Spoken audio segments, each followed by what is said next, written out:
بسم اللہ الرحمن الرحیم۔ حضرت رفاعہ رضی اللہ عنہ فرماتے ہیں کہ رسول اللہ صلی اللہ علیہ وسلم نے فرمایا، میں اللہ تعالیٰ کے یہاں اس بات کی گواہی دیتا ہوں میں اللہ تعالیٰ کے یہاں اس بات کی گواہی دیتا ہوں کہ جو شخص کلمہ طیبہ کی سچے دل سے شہادت دے جو شخص کلمہ طیبہ کی سچے دل سے شہادت دے اور اپنے اعمال کو درست رکھتا ہو، وہ ضرور بالضرور جنت میں داخل ہوگا۔ حضرت عمر بن خطاب رضی اللہ عنہ فرماتے ہیں کہ میں نے رسول اللہ صلی اللہ علیہ وسلم کو یہ فرماتے ہوئے سنا کہ میں ایک ایسا کلمہ جانتا ہوں جسے کوئی بندہ بھی دل سے حق سمجھ کر کہے اور اسی حالت پر اس کی موت آ جائے تو اللہ تعالیٰ اس پر ضرور جہنم کی آگ حرام کر دیں گے، اور وہ کلمہ ہے لا الہ الا اللہ۔ نبی اکرم صلی اللہ علیہ وسلم کا فرمان ہے، کلمہ لا الہ الا اللہ اللہ تعالیٰ کے یہاں بڑی عزت والا قیمتی کلمہ ہے، اسے اللہ کے یہاں بڑا رتبہ و مقام حاصل ہے۔ جو شخص اسے سچے دل سے کہے گا، اللہ تعالیٰ اس کلمے کی وجہ سے اسے جنت میں داخل فرمائیں گے، اور جو جھوٹے دل سے کہے گا تو بھی یہ کلمہ دنیا میں تو اس کی جان و مال کی حفاظت کا ذریعہ بنے گا، لیکن روز قیامت اللہ تعالیٰ اس سے باز پرس فرمائیں گے۔ جھوٹے دل سے کہنے کا مطلب یہ ہے کہ دنیا میں جان و مال کی حفاظت ہوگی، کیونکہ یہ شخص ظاہری طور پر مسلمان تھا، لہٰذا کفار کی طرح اس کے ساتھ قتل و قتال نہیں کیا جائے گا، نہ ہی اس کا مال لیا جائے گا، البتہ روز قیامت اپنے جرم کی سزا بھگتے گا۔ حضرت عبداللہ ابن مسعود رضی اللہ عنہ فرماتے ہیں کہ نبی اکرم صلی اللہ علیہ وسلم نے فرمایا، تم میں سے کون شخص ایسا ہے جس کو اس کے اپنے مال سے زیادہ وارث کا مال پیارا ہو؟ لوگوں نے عرض کی، یا رسول اللہ، ہم میں سے ہر شخص کو اپنا ہی مال محبوب ہے۔ آپ نے فرمایا، اس کا اپنا مال تو وہ ہے جو وہ اپنی زندگی میں ہی پہلے خرچ کر چکا، اور اس کے وارث کا مال ہے وہ جو وہ پیچھے چھوڑ جائے گا۔ نبی اکرم صلی اللہ علیہ وسلم نے فرمایا، صدقہ گناہوں کو ایسے بجھا دیتا ہے جیسے پانی آگ کو بجھا دیتا ہے۔ آپ صلی اللہ علیہ وسلم نے فرمایا، صدقہ اللہ کے غضب کو بجھا دیتا ہے اور بری موت کو دور کرتا ہے۔ آپ صلی اللہ علیہ وسلم نے فرمایا، صدقہ دینے سے مال کم نہیں ہوتا۔ نبی اکرم صلی اللہ علیہ وسلم کا فرمان ہے،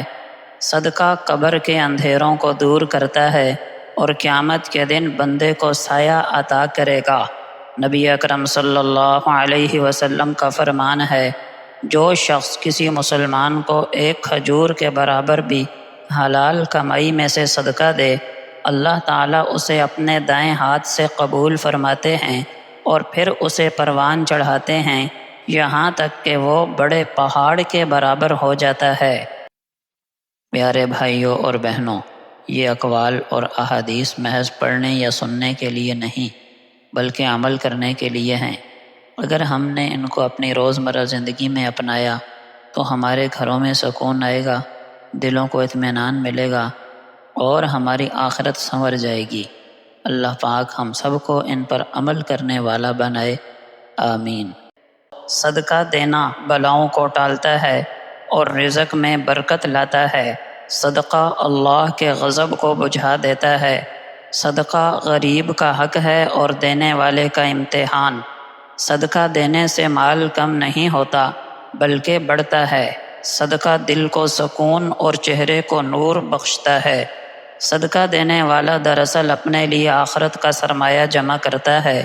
صدقہ غریب کے ہاتھ میں نہیں بلکہ اللہ کے ہاتھ میں جاتا ہے۔ صدقہ دینے سے بیماریاں اور مصیبتیں دور ہوتی ہیں۔ صدقہ دل کی سختی کو ختم کرتا ہے۔ صدقہ دل سے دنیا کی محبت ختم کر کے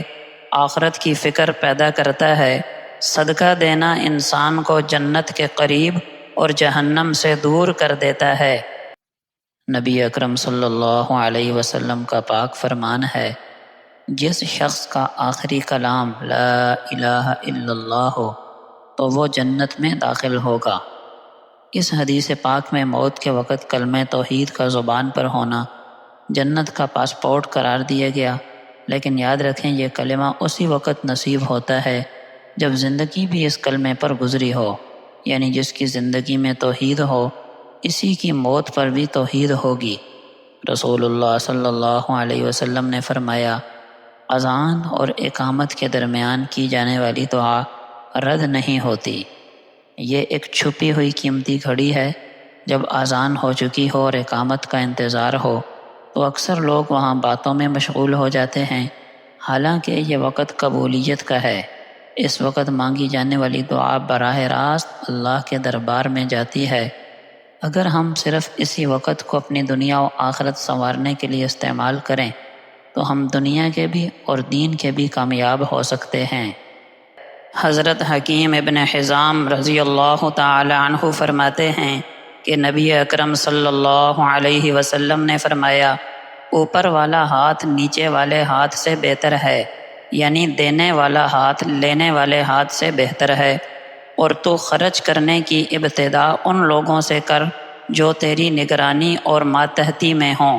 کیونکہ بہترین صدقہ وہ ہے جو ان لوگوں پر کیا جائے جن کا تو ذمہ دار ہے، اور جو شخص سوال سے بچنا چاہتا ہو تو اللہ تعالیٰ اسے بچا لیتے ہیں، اور جو شخص بے پرواہی چاہتا ہو اللہ پاک اسے دنیا سے بے پرواہ بنا دیتے ہیں۔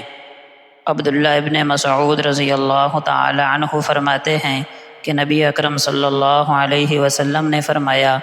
رشک جائز نہیں مگر دو شخصوں کی عادتوں پر، رشک کرنا جائز نہیں مگر دو شخصوں کی عادتوں پر، ایک اس شخص کی عادت پر جس کو اللہ جل شانہ نے مال دیا ہو اور وہ اس مال پر ان لوگوں کو قدرت دے جو اسے راہ حق میں اور نیکی کے کاموں میں خرچ کریں،